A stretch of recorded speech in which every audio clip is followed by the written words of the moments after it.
মহাকাশ সংস্থা নাসাকে চাঁদে বিশেষ টাইম জোন করার জন্য দায়িত্ব দিয়েছে যুক্তরাষ্ট্র।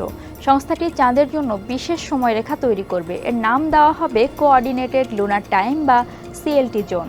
US office of science and technology policy OSTP জানিয়েছে, চন্দ্রপৃষ্ঠ নিয়ে গবেষণা ও মহাকাশ যাত্রার নানা বিষয়ে এই সময়রেখা কাজে আসবে। চলুন জেনে নেই চাঁদের টাইম জোন স্থাপন কেন জরুরি। সঙ্গে আছি আমি রুকাইয়া জহির।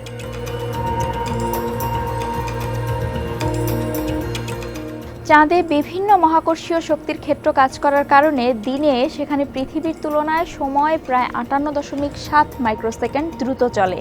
আপাত দৃষ্টিতে তা খুব বেশি কিছু মনে না হলেও মহাকাশযানের সাথে সামঞ্জস্যতা রক্ষার ক্ষেত্রে এই সময় উল্লেখযোগ্য প্রভাব রাখে। যুক্তরাষ্ট্র আশা করছে সরকারি ও বেসরকারি উদ্যোগে চাঁদে পৌঁছানোর সময় সমন্বয় সহজতর করার জন্য নতুন এ টাইম জোন কাজে দেবে। স্কটল্যান্ডের অ্যাস্ট্রোনমার রয়্যাল প্রফেসর ক্যাথরিন হেইম্যান্স বলেছেন, আমাদের মহাবিশ্বের মধ্যাকর্ষণের মৌলিক তত্ত্বের গুরুত্বপূর্ণ একটি বিষয় হল মহাবিশ্বের বিভিন্ন স্থানে সময় ভিন্ন ভিন্নভাবে চলে। চাঁদের মহাকর্ষণ শক্তি কিছুটা দুর্বল, আর সেখানে সময়ও চলে ভিন্নভাবে।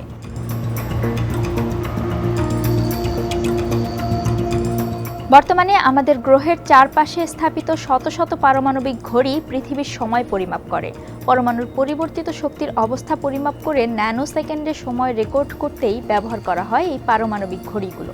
তবে চাঁদে যদি এই পারমাণবিক ঘড়ি স্থাপন করা হয়, তবে তা পৃথিবীর ঘড়ির তুলনায় 50 বছরের ব্যবধানে প্রায় 1 সেকেন্ড দ্রুত গতিতে চলবে।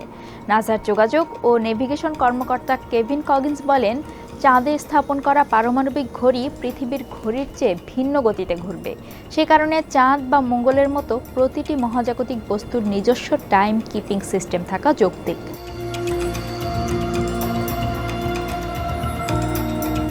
চাঁদের টাইম জোন স্থাপন এতটা সহজও নয়, কেননা নাসা ছাড়াও ইউরোপিয়ান স্পেস এজেন্সিও চাঁদের নতুন টাইম জোন তৈরি করার লক্ষ্যে কাজ করছে। সুতরাং নতুন একটি সময় ব্যবস্থা তৈরি করতে হলে দেশগুলোকে একমত হতে হবে এবং একটি কেন্দ্রীভূত সমন্বয়কারী সংস্থা প্রতিষ্ঠা করতে হবে। ঠিক যেভাবে বর্তমানে পৃথিবীর টাইম জোন নির্ধারণের জন্য আন্তর্জাতিক ওজন ও পরিমাপ ব্যুরোর উপর নির্ভর করা হয়, বর্তমানে আন্তর্জাতিক মহাকাশ স্টেশন কোঅর্ডিনেটেড ইউনিভার্সাল টাইম ব্যবহার করা হয়, কারণ এটি পৃথিবীর কাছাকাছি নিম্ন কক্ষপথে প্রদক্ষিণ করে।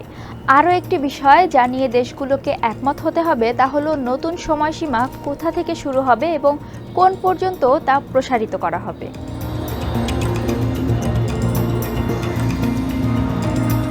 1972 সালে অ্যাপোলো 17-এর পর চাঁদের পৃষ্ঠে আবারও অবতরণের প্রথম অভিযান হবে আর্টেমিস 3।